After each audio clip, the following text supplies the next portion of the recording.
बच्चों, कैसे हैं आप सभी। उम्मीद करती हूँ आप सभी अपने परिवार से सही सलामत होंगे। एग्ज़ाम सबके ख़त्म हो चुके हैं और आप सभी एंजॉय कर रहे होंगे। मैंने इससे पिछली वीडियोज़ में आपको समास बताया था और समास के 4 भेद हम पढ़ चुके थे ऑलरेडी। आज मैं आपको बताऊंगी 5वां और 6वां भेद। वैसे तो कायदे पे 6वां भेद जो मैंने जिसे लिखा है वो दूसरा भेद है, दूसरा या पहला भेद के रूप में सुनते हैं तत्पुरुष समास को। तो 5वां भेद है बहुब्रीहि समास और 6वां भेद है तत्पुरुष समास। आइए देखते हैं 5वां भेद बहुब्रीहि समास, उसकी डेफिनेशन, परिभाषा। बहुब्रीहि समास क्या होता है? इस समास में प्रयुक्त इस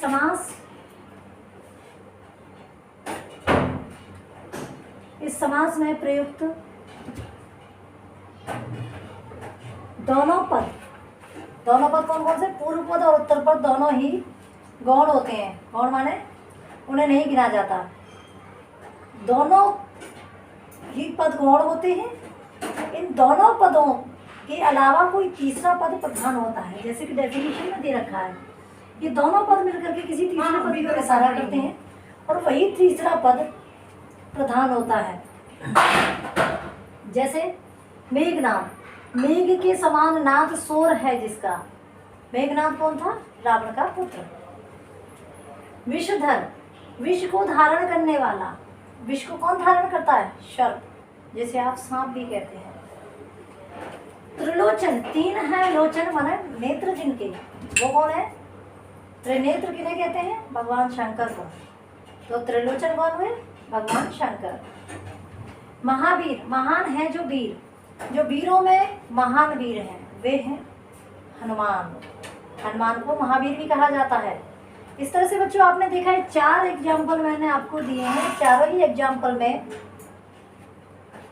ना तो पूर्व पद प्रधान है ना उत्तर पद प्रधान है, कोई तीसरा पद ही प्रधान है। ठीक है। इसमें देखिए फिर है तत्पुरुष समास 6वें नंबर पर। तत्पुरुष समास में आप देखिए, तत्पुरुष समास में पूर्व पद गौण होता है, माने उसको नहीं गिना जाता है पर उसकी इतनी वैल्यू नहीं होती। उत्तर पद ही प्रधान होता है और ये समान कारक की और ये समास मिलता है ये। और ये समास कारक की 6 विभक्तियों, कारक में 7-8 विभक्तियां होती हैं, उनमें से 6 विभक्तियां, शुरुआत की 6 विभक्तियों पर आधारित है। इस अकेले समास के ही 6 भेद हैं। क्योंकि 6 विभक्तियों पर आधारित है इसलिए इस अकेले समास के ही 6 भेद हैं। तो इसका सबसे पहला भेद यहाँ मैंने डिस्क्राइब किया हुआ है, कर्म तत्पुरुष। कर्म तत्पुरुष की इसमें कर्म तत्पुरुष में इसके 6 भेद मैंने यहाँ बताए हैं। बाकी इसके जो भेद है उनको डिस्क्राइब आगे नेक्स्ट स्लाइड में करूँगी। कर्म तत्पुरुष, नंबर 2 करण तत्पुरुष, नंबर 3 संप्रदान तत्पुरुष, नंबर 4 अपादान, नंबर 5 अधिकरण और नंबर 6 संबंध तत्पुरुष। कर्म से लेकर के और संबंध तत्पुरुष तक इसके भेद होते हैं। आगे मैं कर रही हूँ तत्पुरुष समास के भेदों को बढ़े। तो बच्चों अब है ये कर्म तत्पुरुष, तो तत्पुरुष समास के उदाहरण और भेद। इसमें देखिए कर्म तत्पुरुष है। कर्म तत्पुरुष का क्या है? ये भेद कर्म कारक पर आधारित है। कर्म की विभक्ति होती है, क्या होती है? क्या दर की विभक्ति? को। कर्म की विभक्ति क्या होती है कारक में? को। जैसे यश प्राप्त, यश को प्राप्त। एक्चुअली बच्चों होता क्या है, तत्पुरुष समास में विभक्ति का लोप होता है। विभक्ति दिखाई नहीं जाती है समास में। आप विभक्ति को महसूस करते हैं, समझते हैं यहाँ कौन सी विभक्ति होनी चाहिए। जब आप समास को विग्रह करते हैं तो वो विभक्ति आपको प्राप्त होती है। ठीक है। जैसे यश प्राप्त होती है, यहाँ कोई विभक्ति दिख नहीं रही है, लेकिन जब आपने समास का विग्रह किया तो समास का विग्रह क्या हुआ? यश को प्राप्त। तो इससे पता चला कि कर्म तत्पुरुष है क्योंकि से आ गया। फिर है करण तत्पुरुष, तो करण, ये करण कारक पर आधारित है और करण की विभक्ति क्या होती है? से और से ही होती है, के द्वारा भी होती है। से और के द्वारा 2 विभक्ति होती है करण की। ठीक है। तो मैं लिख देती हूँ से और के द्वारा।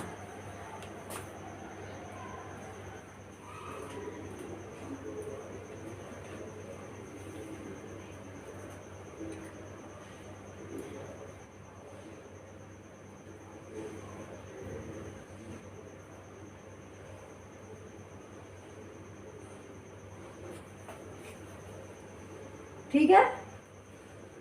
तो विभक्ति क्या होती है करण की? से और के द्वारा।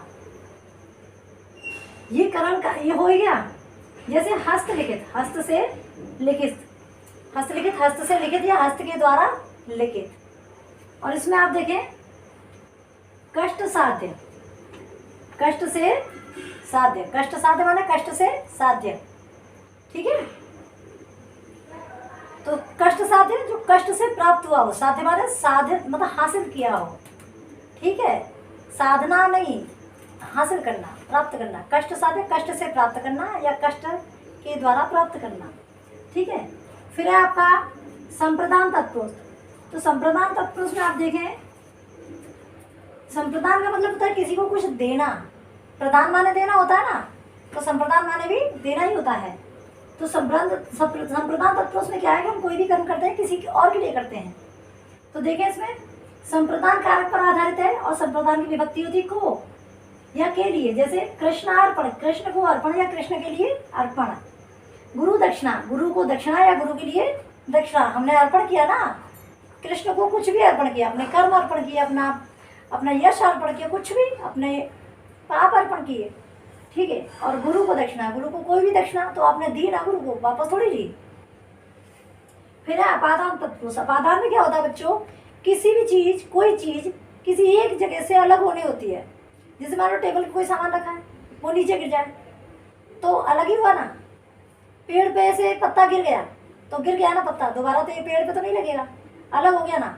तो इस तरह से, या घर से आप कहीं बाहर जा रहे हैं तो भी आप घर से अलग हुए ना। तो ये अपादान तत्पुरुष है। इसकी विभक्ति क्या है? से। जैसे धर्म से भ्रष्ट, तो धर्म से अलग हो जाए, जो अपने धर्म से भटक जाए तो धर्म से भ्रष्ट हो गया। रोग मुक्त, रोग से मुक्त, रोग जिसको छूए नहीं, मतलब रोग जिसको छोड़ करके चले जाए, जो रोग उसको मुक्त कर दें, तो ये रोग से अलग हो गया। तो इस तरह से आपका अपादान तत्पुरुष हुआ। अब है आपका बच्चों संबंध तत्पुरुष। संबंध तत्पुरुष में आप देखें तो संबंध की विभक्ति क्या है? काकी के, ठीक है। जैसे राष्ट्र पिता, राष्ट्र का पिता, जब आपने समास का विग्रह किया तो विभक्ति का आ गई राष्ट्र का पिता, और राजकुमार राजा का कुमार, ठीक है। अब यहाँ आप देखें अधिकरण तत्पुरुष नंबर 6वां। अधिकरण में क्या होता है? किसी भी चीज पे, किसी भी चीज के ऊपर या किसी भी चीज में, ठीक है। ये करण के ऊपर है, करण को साधन के रूप में लिया गया है। ये अधिकरण कारक की विभक्ति पर आधारित है। अधिकरण की विभक्ति क्या होती है? में और पर। जैसे पुरुषोत्तम, तो जब समास विग्रह करेंगे तो इसका समास विग्रह हो पुरुषों में उत्तम। अधिकरण की विभक्ति में और पर होता है ना। साइकिल पर सवार, सॉरी साइकिल सवार, तो साइकिल सवार में तो आपको कोई विभक्ति दिख नहीं रही है, लेकिन जब आप समास विग्रह करेंगे तो इसका समास विग्रह होगा साइकिल पर सवार, तो विभक्ति हो गई में और पर। बच्चों इस तरह से आपके ये पूरे के पूरे समास आज फिनिश होते हैं। जो समास टॉपिक था आपका ये फिनिश हो चुका है। इसमें आपके 6 मुख्य समास प्लस तत्पुरुष समास के भेद, ये सब फिनिश हो चुका है। एक समास और भी है जिसे मैं आपको बोर्ड पे अभी लिख देती हूँ, एक ही स्लाइड है, वो तत्पुरुष का एग्जाम। बच्चों ये रह गया था लास्ट में नंज तत्पुरुष। नंज तत्पुरुष एक्चुअली तत्पुरुष का ही उदाहरण है, लेकिन ये नकारात्मकता लिया होता है, मतलब इसमें नेगेटिव फीलिंग आती है। कोई भी काम हो उसमें बुरा, कुछ गलत, कुछ भी मतलब कि अशिष्ट होता है, धारा से अलग हटके होता है। तो जैसे कि भेद से हम समझते हैं नकारात्मक माने नेगेटिविटी। जैसे अनर्थ, जिसका कोई अर्थ ना हो। वैसे अनर्थ हम किसके लिए यूज करते हैं? जब कोई बहुत बुरा हो जाता है, अनर्थ हो गया, कहते हैं ना अनर्थ हो गया, बहुत बुरा हो गया, तो नेगेटिव फीलिंग है।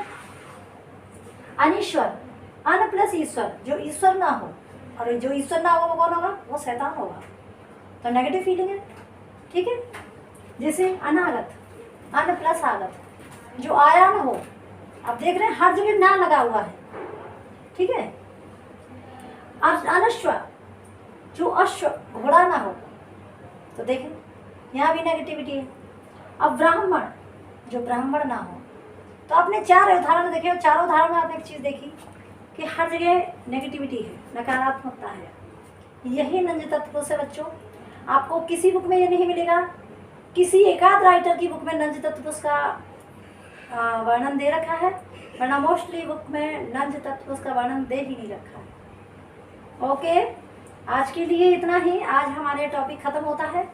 आप खुश रहें, एंजॉय करें, अपना और अपने परिवार का ध्यान रखें। हॉलीडे होमवर्क भी टाइम से करें, क्योंकि हॉलीडे होमवर्क आप सबको मिल चुका है। आज के लिए इतना ही। बाय बच्चों, जय हिंद।